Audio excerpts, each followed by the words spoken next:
Hey guys, Zach here.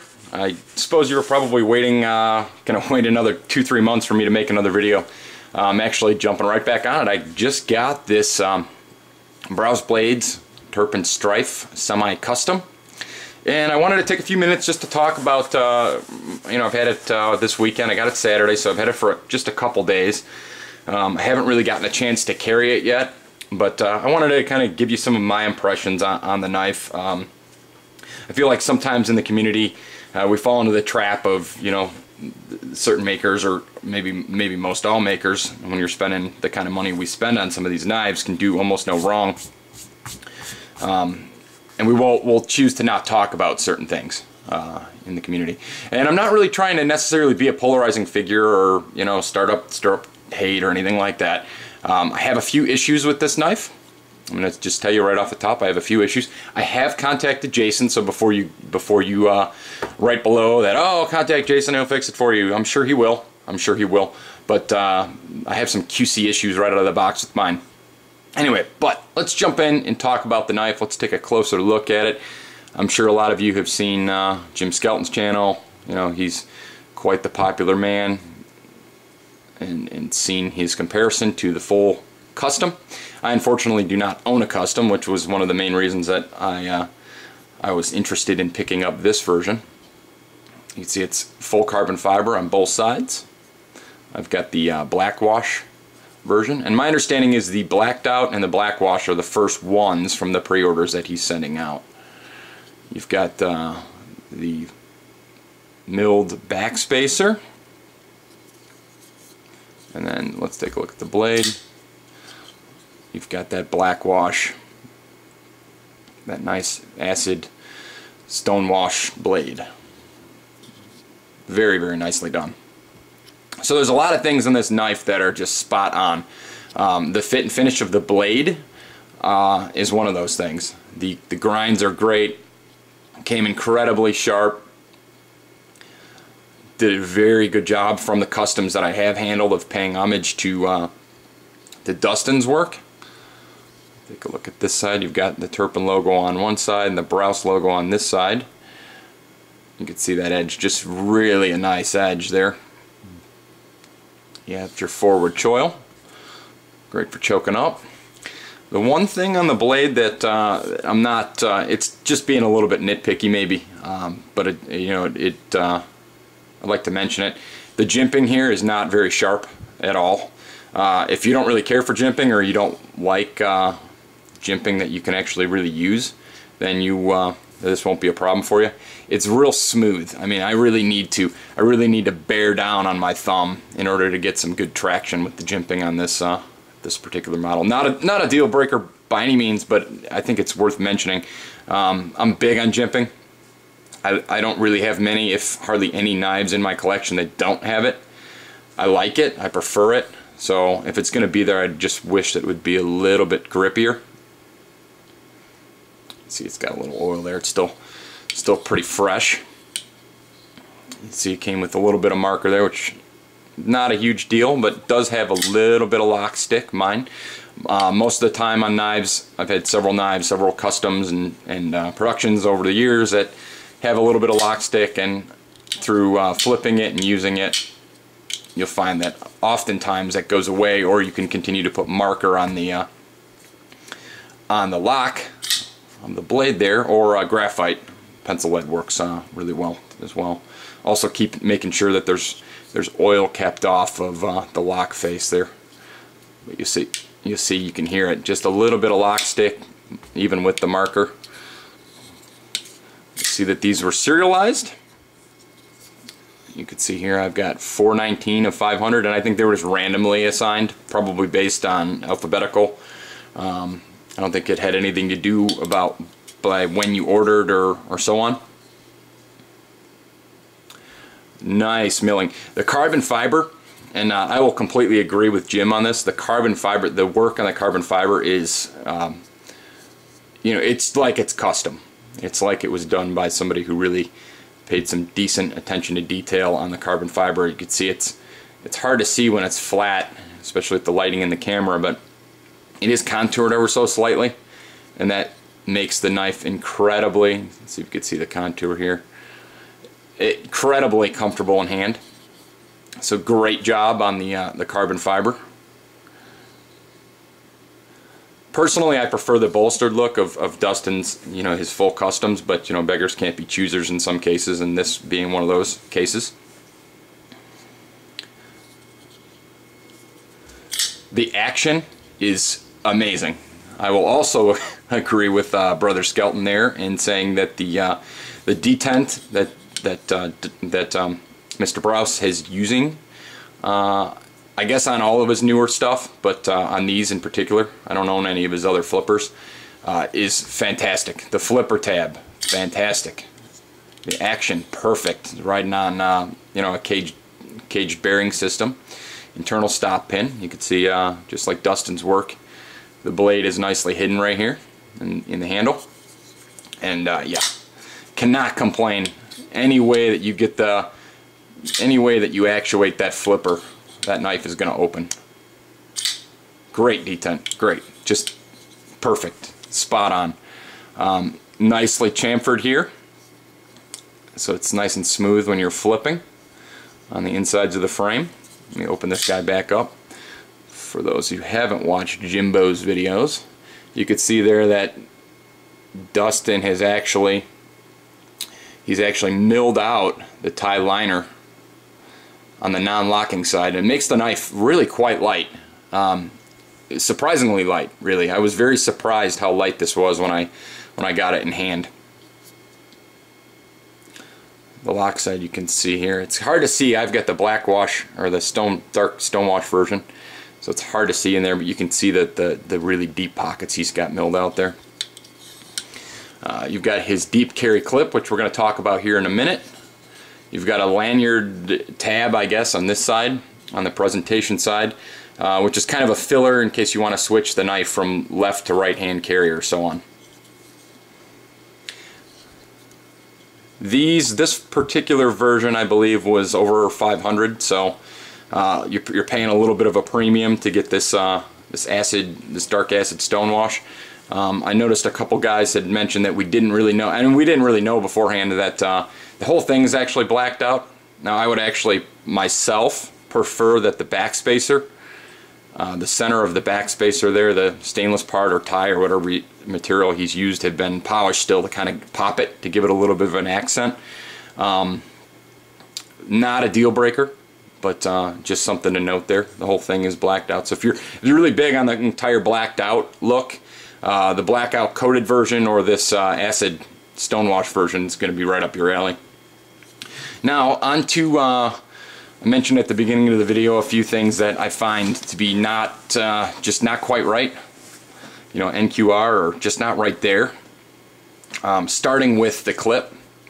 It's using Jason's deep carry clip, and I'm usually fairly indifferent on deep carry clips. I don't really care one way or another, as long as I can get the knife in and out of my pants easily. And I found with this clip that it's quite the bitch to get this knife in and out of your pocket. It's kind of a two-part problem, really. One, the clip is really tight. Okay, you'll see right here that you don't have a lot of space in the clip, so it's holding really fairly tightly right out of the gate.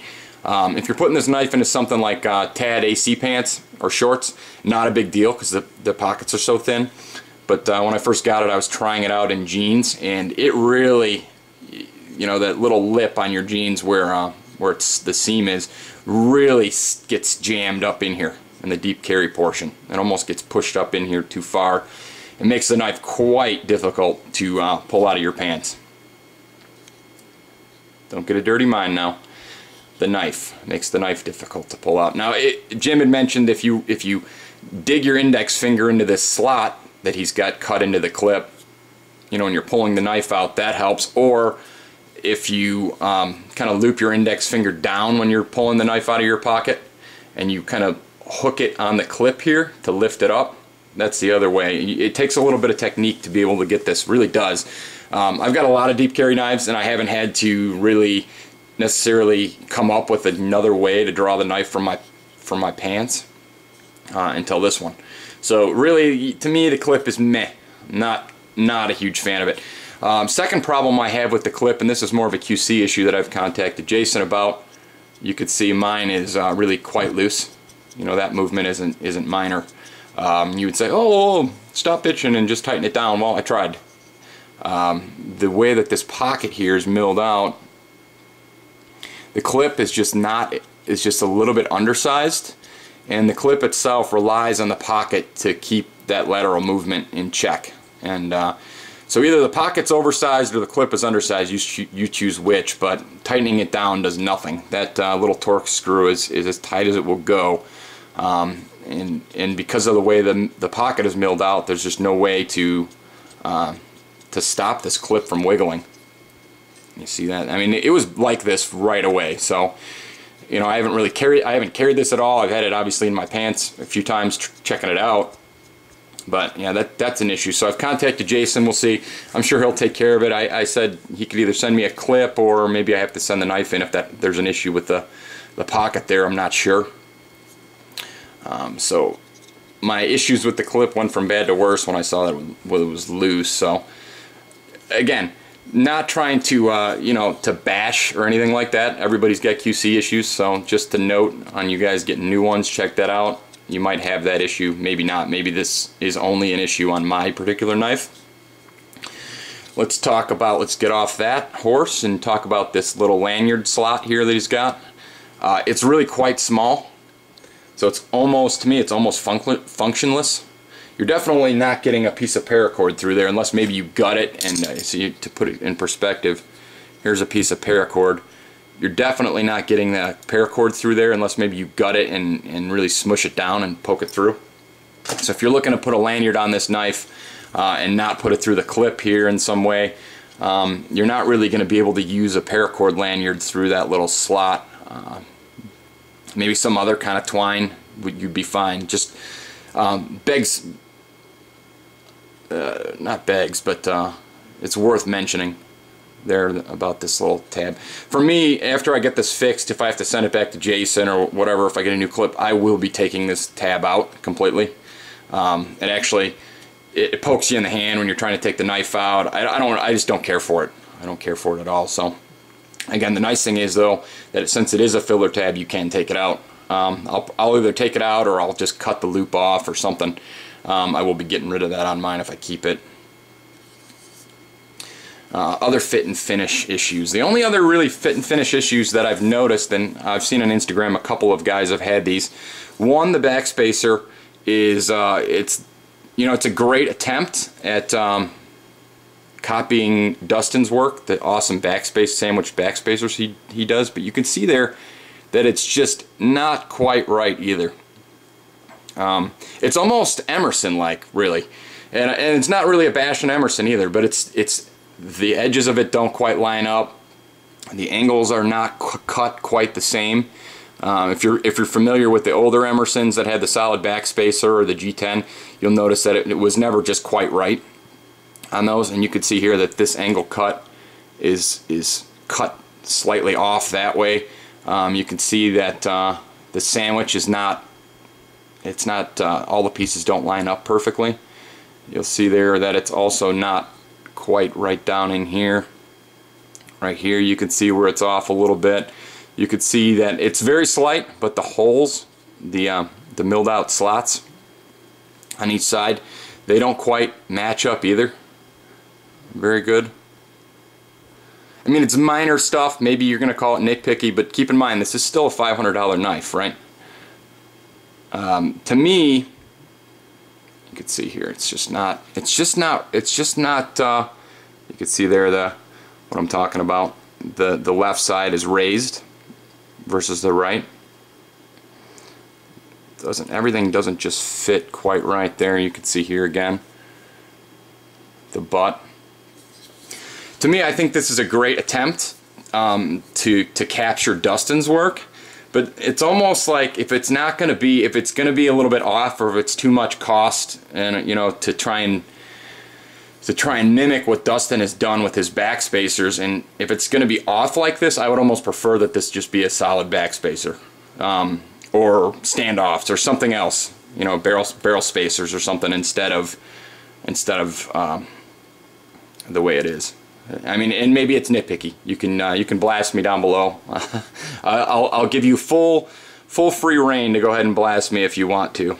But it's just not quite right, you know. And it's still a $500 knife, and it's the closest thing that most of us will probably get to any of Dustin's work. So you can't really complain too much, maybe. But it does, you know, it is worth mentioning in the video if we're gonna mention it.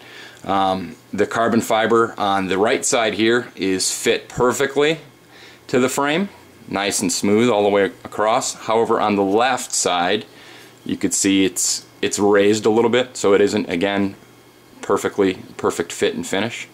Again, you're not paying for a full custom knife. I understand that, but again, you are still paying a decent amount of money for this knife, I would say. And it's almost, again, you know, sort of Emerson-like, where the scales aren't perfect with the liners. Other than that, okay, now that we've kind of beat it up a little bit there. Other than that, great knife. I mean, really comfortable, really great work on the faces of the carbon fiber. Great work on the detent. I mean, great flipper. Not too strong, you know, it's like one of those Goldilocks flippers. Not too strong, not too tight, just right for your finger. Not going to beat your finger up if you want to sit here like most of us do and flip your knives over and over and over again. Love that grind. Love the choil and all the different grips. I guess at this point, just worth mentioning that these are D2. So if you know Jason's work, you know that pretty much he only uses D2. My understanding is I haven't owned any of his work in quite a while for various reasons, but he uses D2 almost exclusively, if not exclusively. So it mimics Dustin's knife in size, shape and size and all that. Comes in this nice Brous Blades packaging. Comes with a nice little certificate of authenticity card there. Real nice custom packaging here he's got. Nicely done with his logo and everything on it. Came with a few of his stickers, also cool. A cool touch when makers include little extras. Stuff that you weren't expecting, that extra is always a nice little bonus. But yeah, great action. Love that dark finish. Just myself, I wish the fit and finish was a little bit higher, higher standard on it. And you know, you can feel free to disagree. You know, you can do with your money what you want, and I'll do with my money what I want, and so on. But you can see that clip is already actually worn a little groove in the carbon fiber there. I'm trying not to carry it or play with it, but you know, until I get it completely fixed. But it is very, very fun to flip. Very fun. Very, very fun to flip. So anyway, guys, hopefully we didn't ramble there too much. This isn't a Bash Jason Brous forum, but I thought it was important to you know, mention my findings truthfully and let you guys know what I thought. So I'm gonna say, you know, if I was gonna give it a rating on 1 to 10, right now the way it stands, the way mine stands right out of the package, I would say it is a probably a 7.5, 7.5-ish, just because the few quality and fit and finish issues there, and you know, now I might have to send it back. You know, the maker will make it right. I don't doubt that, but it's, you know, now you've been waiting forever for the knife, you got it, now you gotta mail it back, you gotta wait for it, you know, so it's an issue. It's a little bit of an issue, but great work overall, Jason, if you watch. Great work, Dustin. Thanks, Dustin, for allowing somebody to make a mid-tech or a semi-custom version of your knife, because oh man, the Strife, just such an awesome design. Anyway, guys, I now will stop rambling for real and bid you good day. We'll talk to you later.